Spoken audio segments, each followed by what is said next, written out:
नमस्कार दोस्तों, मैं संजय कुमार और आज हम इस वीडियो में बात करेंगे कि नोएडा और ग्रेटर नोएडा में कौन सी ऐसी ज़मीनें हैं जो ठीक हैं और कौन से ऐसे ज़मीनों पर डिस्प्यूट चल रहा है डीलर के साथ या अथॉरिटी के साथ, कहां पर इन्वेस्ट करना चाहिए, कौन सी गांव ठीक है, मतलब कौन कौन से गांव सही हैं और कौन से गांव पर डिस्प्यूट चल रहा है। इन सब चीज़ों के बारे में इस वीडियो में बताऊंगा और जिन जिन गाँवों का मैं नाम लूँगा वो पूरा लिस्ट है ताकि आप लोगों को पता चल जाए कि हाँ ये गांव पर ऑलरेडी डिस्प्यूट चल रहा है और किस गांव पर घोटाले हुए थे। चूँकि न्यूज़ चैनल्स ने इसके बारे में जिक्र भी किया था कि इन गांवों पर अथॉरिटी ने ऑलरेडी मतलब वो ज़मीनें एक्वायर कर ली थी, बट फिर भी कॉलोनाइजर्स ने, जो डीलर्स हैं, उन लोगों ने कब्जा कर लिया। तो इन सब चीज़ों के बारे में बताऊंगा ताकि आप लोग इन्वेस्ट करें तो सेफ रहें, मतलब करने से पहले आप लोगों को पता होना चाहिए। चूँकि मैंने अभी जस्ट एक तुसियाना गांव के बारे में वीडियो मैंने डाला है, आप लोग इन्वेस्ट करना चाहते हैं तो कर सकते हैं, लेकिन उसको करने से पहले ये वीडियो ज़रूर देख लें। तो चलिए शुरू करते हैं वीडियो को। ग्रेटर नोएडा वेस्ट के 23 गांवों में अथॉरिटी की ज़मीन पर कब्जा कर लिया गया है। इन गांवों में शामिल है शाहबेरी, बिसरख, पतवाड़ी। जिन गाँवों का नाम मैं ले रहा हूँ, इन गाँवों में कभी भी इन्वेस्ट करने से पहले आप लोग अथॉरिटी में ज़रूर जाँच करा लीजिएगा। बिना जाँच कराए बिना पता किए मत लीजिएगा।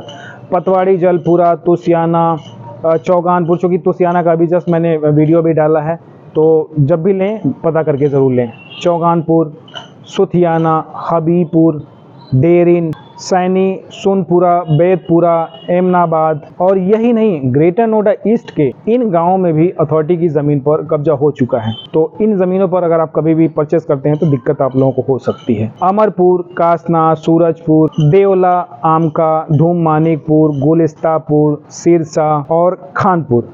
सबसे ज़्यादा ज़मीन कब्जे में शाहबेरी, बिसरख, पतवाड़ी और जलपुरा गांव में की गई है, ये सबको पता है। सबसे चौंकाने वाली बात यह है कि प्राधिकरण को इस घोटाले की जानकारी है, लेकिन कोई ठोस कार्रवाई अब तक नहीं की गई है। अगर मैं उदाहरण के लिए बताऊं, उदाहरण के तौर पर अगर आप लोगों को मैं बताऊं, तो अमरपुर गांव का मामला देखिए, जहां प्राधिकरण ने बिजली संयंत्र और किसानों के लिए कृषि फार्म हाउस की स्कीम लाने के लिए 800 बीघा ज़मीन खरीदी थी, लेकिन आज इस ज़मीन पर न तो कोई बिजली संयंत्र है और ना ही कोई फार्म हाउस योजना। इसके बजाय इस ज़मीन पर अवैध कॉलोनियाँ खड़ी हो गई हैं। ये मामला सिर्फ छोटे मोटे ज़मीन कब्जे का नहीं है, इसमें बड़े बड़े राजनीतिक चेहरे भी शामिल हैं। इसे पूर्व मंत्री जो आज सत्ताधारी दल से जुड़े हुए हैं, न इस ज़मीन पर कब्जा किया हुआ है। ये नेता हर साल इस ज़मीन पर लाखों की फसल उगाते हैं और सत्ता का फ़ायदा उठाकर इस ज़मीन को हड़प रहे हैं।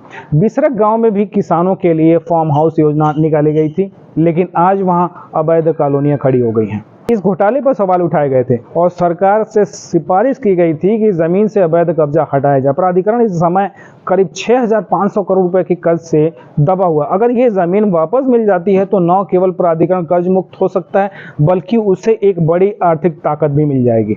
अब यहाँ एक और महत्वपूर्ण बात है जिसे आपको ध्यान में रखना चाहिए। इस गांव के बारे में लंबे समय से प्राधिकरण और स्थानीय कॉलोनाइजर्स व बिल्डरों के साथ कई समस्याएं चल रही हैं। अगर आप इनमें से किसी भी गांव में ज़मीन या प्लॉट खरीदने का सोच रहे हैं तो सबसे पहले अथॉरिटी से इस ज़मीन की पूरी जानकारी और उसकी स्थिति जांच ज़रूर कर लें, क्योंकि बिना अथॉरिटी से पूछताछ किए ज़मीन खरीदने पर आपको भविष्य में समस्याओं का सामना करना पड़ सकता है।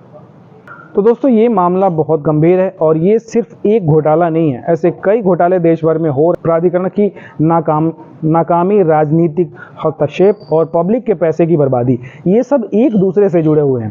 सबसे ज़्यादा नुकसान आम आदमी को हो रहा है, इसलिए प्रॉपर्टी में निवेश करने से पहले अच्छी तरह से जानकारी जुटाएं और सतर्क रहें। अगर आपको ये जानकारी उपयोगी लगी हो तो वीडियो को लाइक ज़रूर करें और इसे ज़्यादा से ज़्यादा लोगों तक पहुंचाएं ताकि वे भी इस घोटाले के बारे में जान सकें। साथ ही संजय रियल्टी सॉल्यूशंस को सब्सक्राइब करें ताकि आप रियल एस्टेट से जुड़े हर नए अपडेट से जुड़े रहें, सुरक्षित रहें, समझदारी से निवेश करें।